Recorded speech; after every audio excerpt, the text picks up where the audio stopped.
Storyline is brought to you by SADA, Sons and Daughters of Africa, an organization committed to communicating African heritage from generation to generations. On the web, www.sada54.org.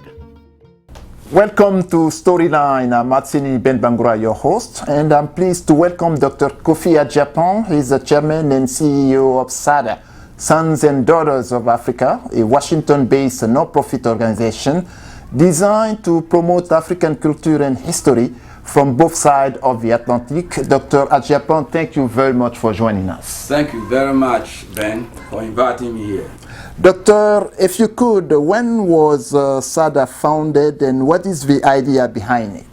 In 1968, I entered Howard Law School and I finished. When I was in law school reading constitutional law, I discovered that there is something called chattel slavery. And consequently, I went to a living historian to ask what the slavery is all about and what did they do. And he directed me to Marcus Garvey books and others. And I find out the most important thing that has happened to us is actually having our freedom. Excellent. So what are your organization's short and long-term goal here, Doctor? The short goal is to promote the culture, the history. That means having classes and on the culture, putting on African dresses and African clothes, a woman hairdo, and teaching African dances, cultural dances from all over Africa, and the personalities being promoted in the USA and the world. How do Africans, how do African Americans and Africans living in Africa respond to the concept of SADA? The African Americans are more aware of Africa than the continental African. What I call the diasporan Africans, African Americans, are much more conscious of their Africanity, if I may use. And they are more aware because they have lived outside Africa. Those of us in Africa, continental Africans, are having difficulty even relating to each other as Africans. And consequently, the African Americans accept SADA in reality than the continental Africans. Mm-hmm. And so the ability to bring them together is a very difficult thing, but it's working very well in the sense that most people who have lived in the US now understand that there's a need for Africans to do something for themselves and for their posterity. So how do you explain the fact that Africans living in Africa itself have difficulty catching up with your concept? The problem lies in the English culture and the French and the Portuguese cultures that we have been imposed upon. Most of us think that we are English or more or less French and Portuguese, but these are not really so. We are Africans, and therefore to turn it around is not going to be that easy, because official languages are Portuguese and French and English, and most people identify. In fact, when I was in Ghana, I was told that English is a universal language. It was not so. English is the British language that has come into the world and been accepted as a very serious language for mankind. So are you saying that you find these official languages, European language, to be a dividing factor and subsequently a problem for Africans to catch up with SADA? Yes, it is very difficult, because when you are in the English or French or Portuguese, you tend to read more of them. And most of the history has not been written by Africans themselves.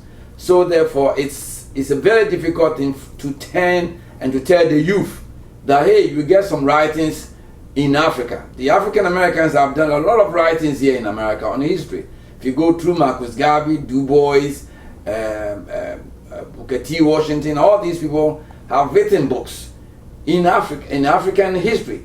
And it depicts not the ancient African history, which nobody has gone into. The ancient African history has to be brought forward before even the African Americans can identify themselves well. Do you or does SADA have a plan to get rid of those European official languages? Otherwise, what would be the uniting language from SADA's concept? SADA is not going to advocate in getting rid of these European languages. In fact, we are all human beings, and it'd be better off if you can speak one language. Unfortunately, these languages came to us in a slavery form and imposed upon us. But they are used as communication, for communication purposes, and for capturing and teaching. In due course, you know, Tanzania has Kiswahili as a language. There's Hausa language, there's a Tree language. All these are very powerful languages. If you go to most of the African countries, they have languages that are very powerful that can be used as national language. We do not advocate that. We advocate that every culture, every language must be preserved, even the least among us. Okay, Doctor, what are the criteria, the basic criteria for becoming a member of SADA? Well, any human being can be a member of SADA. SADA does not consist of black Africans alone. You know, we have white Africans now in North Africa, South Africa, and some of the African countries. So it's not a color line. The thing is that we are all human beings, and we see the problem of Africa. After more than 40 years of inception, what have you accomplished?